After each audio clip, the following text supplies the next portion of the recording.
حامدا ومصليا أما بعد. عن ابن عباس رضي الله تعالى عنهما قال قال رسول الله صلى الله عليه وسلم فرض رسول الله صلى الله عليه وسلم زكاة الفطر طهرة للصائم وطعمة للمساكين. رب اشرح لي صدري ويسر لي أمري واحلل عقدة من لساني يفقهوا قولي اللهم رب زدني علما وارزقني فهما. آج کے درس میں صدقہ فطر کی مناسبت سے کچھ دیر باتیں ہوں گی.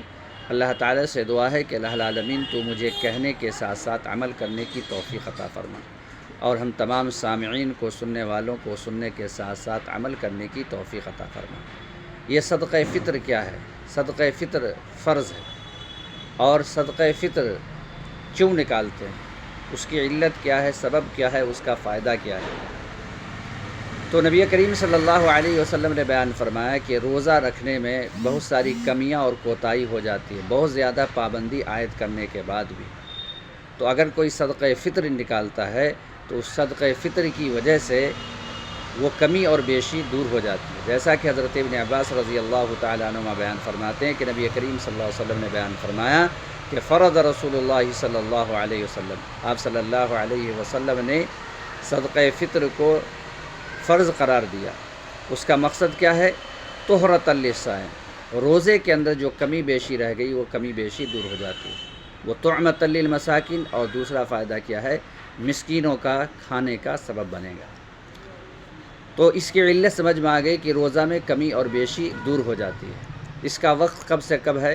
نبی کریم صلی اللہ علیہ وسلم کا یہ عمل تھا کہ سورج غروب ہونے کے بعد سے، یعنی جب روزہ مکمل ہو جائے، چاہے 29 دن کا روزہ ہو جائے یا 30 دن کا روزہ ہو جائے، 29 تاریخ کو اگر چاند دکھ جائے، یعنی شوال کا چاند، یا اگر 30 روزہ مکمل ہو جائے، تو سورج غروب ہونے کے بعد سے لے کر کے عید کی نماز پڑھنے سے قبل کا یہ وقت ہے.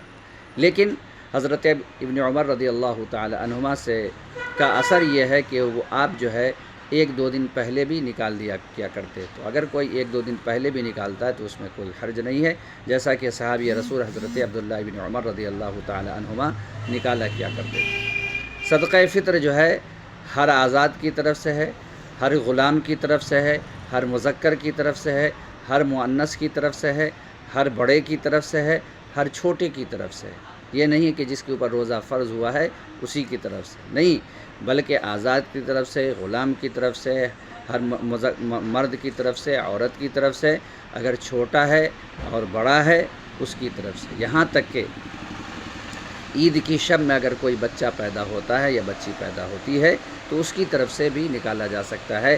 بلکہ حضرت عثمان غنی رضی اللہ تعالیٰ عنہ کی مناسبت سے باتیں آتی ہیں کہ اگر جو ہے پیٹ میں بچہ رہتا تھا تو ایسی صورت میں اس کی طرف سے بھی جو ہے وہ نکال دیا کرتے تھے احتیاطاً. تو یہ حضرت عثمان غنی رضی اللہ تعالی عنہ کا عمل ہے. لیکن اگر کسی بچے کی پیدائش عید کی شب میں بھی ہو جاتی ہے تو اس کی طرف سے بھی نکالا جائے گا. تو وقت کب سے کب تک ہے؟ جب سورج غروب ہو جائے، یعنی 29 روزہ مکمل ہو جائے اور جو ہے چاند دکھ جائے شوال کا، یا 30 روزہ مکمل ہو جائے اور سورج غروب ہونے کے بعد سے لے کر کے عیدگاہ جانے تک کا جو ہے وقت ہے. نبی کریم صلی اللہ علیہ وسلم نے بیان فرمایا کہ اگر نماز عید سے پہلے صدقہ فطر نکال دیا جاتا ہے تو وہ صدقہ فطر ہوگا، اور اگر عید کی نماز کے بعد جو ہے صدقہ نکالا جاتا ہے تو وہ عام صدقہ ہوتا ہے. لہٰذا اس کا خیال رکھنا چاہیے. صدقہ فطر کا مقدار کیا ہے؟ 1 سا جو ہو یا کھجور ہو یا پنیر ہو، یہ حدیث سے ثابت ہے. کشمش ہے، تو یہ چونکہ مدینہ میں یہ غلہ پیدا ہوتا تھا اور مدینہ میں یہ غلہ استعمال کیا جاتا تھا، اس لیے حدیث میں یہ الفاظ ہیں. لیکن یہاں پر کیا استعمال کریں گے؟ یہاں پر ہم چاول کھاتے ہیں، گیہوں کھاتے ہیں، تو چاول میں سے نکالیں گے اور گیہوں میں سے نکالیں گے. بہتر اور افضل کیا ہے؟ غلہ کی صورت میں نکالنا، یعنی حدیث کے جو الفاظ ہے وہ غلہ ہی کی صورت میں نکالنا ہے.